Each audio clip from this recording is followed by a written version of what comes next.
Banyak orang yang bilang kalau misalnya kita kalau main game itu cuma dapet negatifnya aja, kayak misalnya kita buang-buang waktu atau nggak kita cuma buang-buang duit.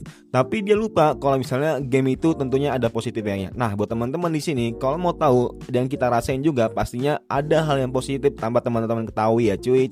Hello guys, welcome in Bang Ari Ginong. Jadi kali ini aku mau sharing kalian kalau misalnya ada kok hal positif yang teman-teman dapetin dari bermain game ya. Mau itu game MOBA, game RPG atau enggak game Android ya. Pokoknya teman-teman tonton sampai habis, jangan lupa untuk dibantu di like, subscribe, and comment ya cuy. Nah, jadi gini guys ya, secara nggak langsung ketika teman-teman main game, hal contoh kayak Mobile Legend. Nah, Mobile Legend itu secara nggak langsung teman-teman pertama bakal ya dapat pelajaran untuk kesabaran.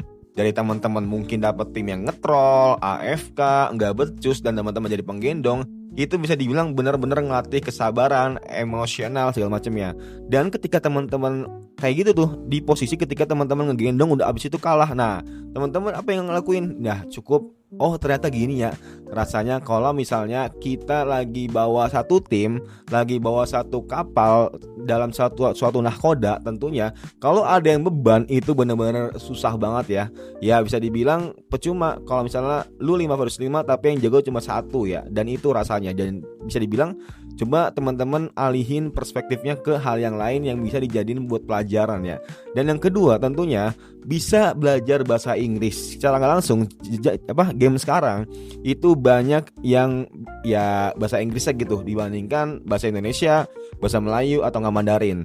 Dan di situ kebanyakan orang tentunya yang jago main game hampir semua dia itu juga jago bahasa Inggris ya. Karena kayak mungkin teman-teman lu tahu bahasa kosakata dari buy, selling, even, shop dan lain-lain. Tentunya ya gue yakin pasti ada bocil-bocil yang tahunya dari game, nggak dari pelajaran. Karena di pelajaran di SD tentunya ya tahu sendiri kayak he, is, it, what, who, where segala macamnya pokoknya lah. Tapi kalau misalnya di game ya udah kayak lu main Free Fire lah contoh, game-game bocil ya. Pasti kan ada buka shop. Nah, jadi ini kan dia tahu kalau misalnya shop itu artinya toko. Ada event nih. Nah, ada acara nih buat ini. Nah, ya bisa dibilang itulah hal yang kedua yang jadi positif dalam bermain game ya. Untuk yang ketiga tentunya, tambah teman-teman sadari untuk segi dari adaptasi dan fleksibilitas itu pastinya akan diuji juga. Karena orang-orang yang jago main Dota ketika dia main Mobile Legend itu udah pasti gampang banget. Mungkin beradaptasinya itu cuma sehari atau nggak 2 hari. 3 hari ketiga sampai seminggu gue yakin udah jago. Karena apa? Karena Dota sama Mobile Legend tentunya dari segi makro atau mikro itu lebih jagoan Dota ya. Dan ketika dia main di underperform kayak main di contohnya game MOBA, Mobile Legend, pastinya ya nggak perlu adaptasi lama-lama dan udah fleksibel gitu. Dan udah pasti ya cuma butuh waktu seminggu juga udah jago gitu kan. Dan tentunya ini ya tergantung juga playernya sih. Cuman kebanyakan yang gue tahu ya mereka tuh juga jago-jago banget ya. Yang 4 atau yang terakhir di video ini itu cepet ngambil keputusan tentunya. Ketika lu bermain game pasti kalau ada suatu pilihan, contoh hal kecil nih kayak game GTA. Nah, game GTA secara nggak langsung ketika lu nyelesain suatu misi pasti ada hal-hal yang harus benar-benar cepat buat ngambil keputusan.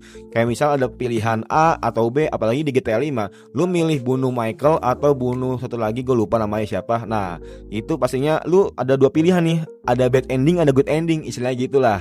Nah, secara langsung lu harus benar-benar ngelatih dari apa yang lu pilih itu ya udah tanggung jawab lu, resiko lu buat ngadepin pilihan lu selanjutnya. Karena itu akan jadi dam efek atau bisa dibilang efek berkelanjutan. Ketika lu milih A ya udah lu bakal dapat A terus gitu. Kalau misalnya lu milih B nya udah lu bakal B terus. Kalau misalnya lu mau dapat keduanya berarti salah satunya ada yang diulang biar lu ngerasain dua-duanya ya cuy. Dan tentunya hal ini tuh banyak banget. Kalau misalnya gue bahas semua kayaknya nggak memungkinkan. Kira-kira menurut kalian apa sih hal positif yang teman-teman dapetin dari bermain game? Coba tulis di kolom komentar. Semoga bermanfaat and see you next time. Bye.